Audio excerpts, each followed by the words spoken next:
Assalamualaikum warahmatullahi wabarakatuh.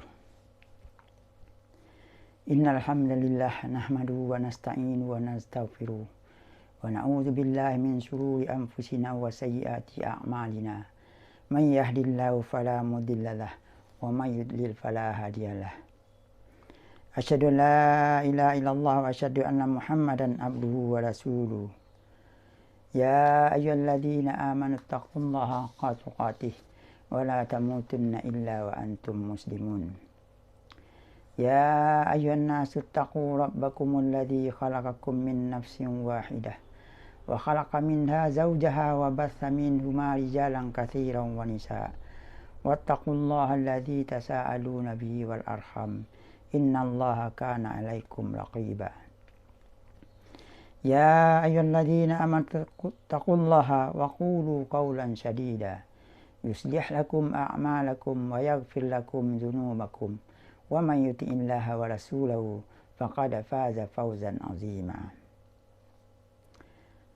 Amma ba'du. Pertama-tama marilah kita selalu memanjatkan puji syukur kehadirat Allah Subhanahu wa taala yang tidak henti-hentinya memberikan kenikmatan kepada kita berupa nikmat iman, nikmat kesehatan dan kesempatan. Yang mana pada kesempatan ini kita masih diberi kesempatan untuk bertemu kembali dalam channel kita ini untuk membacakan kitab Riyadhus Shalihin.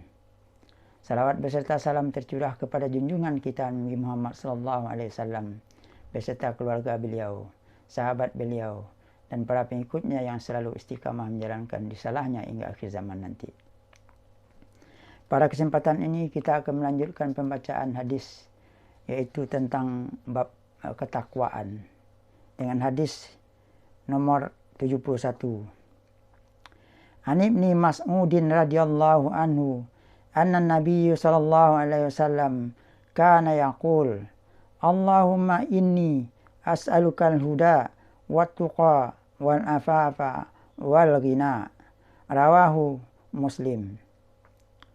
Dari Ibnu Mas'ud radhiyallahu anhu bahwa Nabi sallallahu alaihi wasallam bersabda, "Ya Allah, sesungguhnya aku memohon kepadamu petunjuk atau hidayah, ketakwaan, kesucian diri, dan kecukupan hati." Hadis riwayat Muslim nomor 2721. Takwa pada dasarnya adalah sikap cinta dan takut. Yang lebih jelas lagi adalah adanya kesadaran terhadap segala sesuatu atas dirinya. Dan bahkan merasa hatinya yang paling dalam senantiasa diketahui oleh Allah Subhanahu wa taala. Sehingga dia senantiasa menjalankan perintah Allah dan menjauhi segala larangannya. Ada 232 kata takwa dalam Al-Quran dengan berbagai macam bentuk. Awal dari takwa adalah pemeliharaan diri yang dia takuti hanya Allah Subhanahu wa taala.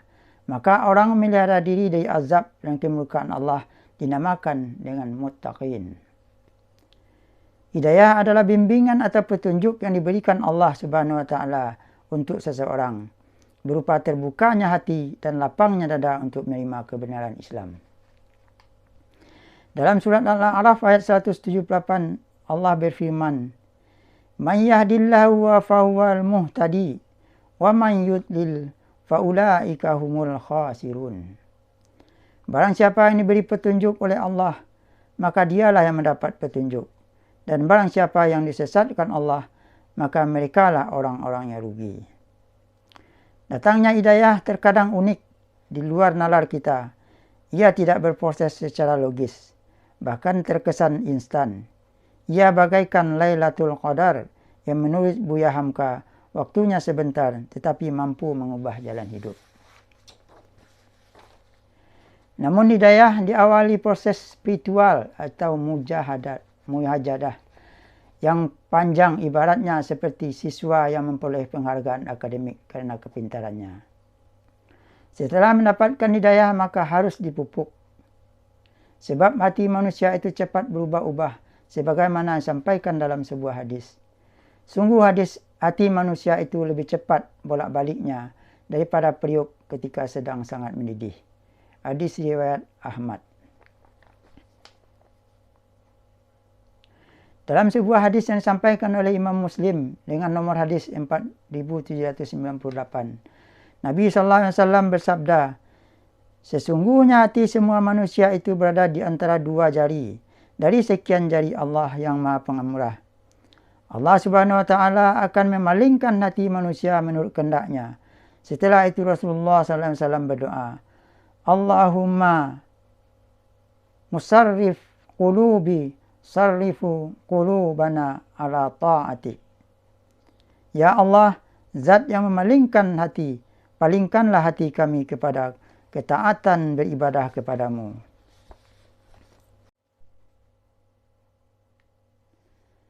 Salah satu contoh yang disampaikan Nabi Sulaiman dalam berdoa adalah terdapat dalam surat An-Naml ayat 19 yang berbunyi, Rabbi auzi'ni an ashkura ni'mataka allati an'amta alayya wa ala walidayya wa an a'mala salihan tardahu wa adkhilni birahmatika fi ibadikas salihin. Ya Tuhanku, berilah aku ilham untuk tetap mensyukuri nikmat-Mu yang telah Engkau anugerahkan kepadaku dan kepada kedua orang ibu bapaku, dan untuk mengerjakan amal saleh yang Engkau ridai. Dan masukkanlah aku dengan rahmat-Mu ke dalam golongan hamba-hamba-Mu yang saleh. Hidayah ini harus tetap dipupuk sehingga bisa dipertahankan. Karena makin tinggi tingkat keimanan seseorang, maka ujian yang dihadapi akan semakin besar. Makanya dalam Al-Quran surat Al-Baqarah ayat 38 Allah berfirman, فَإِمَّا يَأْتِيَنَّكُمْ مِنِّي هُدًى فَمَنْ تَبِعَ هُدَايَ fala khaufun alaihim wala hum yahzanun. Kemudian jika benar-benar datang petunjukku kepadamu, maka barang siapa yang mengikuti petunjukku, niscaya tidak ada kekhawatiran atas mereka, dan tidak ada pula mereka bersedih hati. Inilah sikap jika seorang yang telah benar-benar bertakwa dan berserah diri hanya kepada Allah. Tidak ada yang ditakutkan selain kepada Allah. Yang selalu terfikir adalah bagaimana menjalankan perintah Allah dan menjauhi segala larangannya. Dengan sikap seperti itu akan tumbuhlah ketentraman dan kedamaian hati. Oleh sebab itu, marilah kita selalu melantunkan doa agar Allah selalu menuntun kita kepada kebenaran dan selamat dunia dan akhirat. Adapun kandungan yang terdapat pada hadis ini adalah, pertama, tunduk kepada Allah yang Maha Tinggi dan berlindung kepadanya dalam segala hal. Yang kedua, kebutuhan jiwa kepada kemuliaan akhlak agar dia tetap teguh berpegang pada perintah Allah dan takut terhadap siksaannya serta mengharapkan rahmatnya. Yang ketiga, merupakan suatu keharusan bagi seseorang untuk tidak hanya bersandar dan condong semata kepada amalnya. Karena Rasulullah SAW saja masih tetap memohon permohonan seperti itu. Padahal beliau merupakan orang yang paling tahu masalah agama. Masalahnya adalah kerana keanekaragaman kesenangan dan kenikmatan dunia akan membuat manusia lupa diri. Oleh sebab itu, selalulah memohon kepada Allah agar ketakwaan kepada Allah tetap terjaga. Demikianlah hadis yang dapat kami sampaikan pada kesempatan ini. Jika terdapat kebenaran datangnya dari Allah, jika ada kesalahan semata-mata dari kami yang menyampaikan, mohon maaf lahir dan batin. Wabillahi taufiq wal hidayah. Wassalamualaikum warahmatullahi wabarakatuh.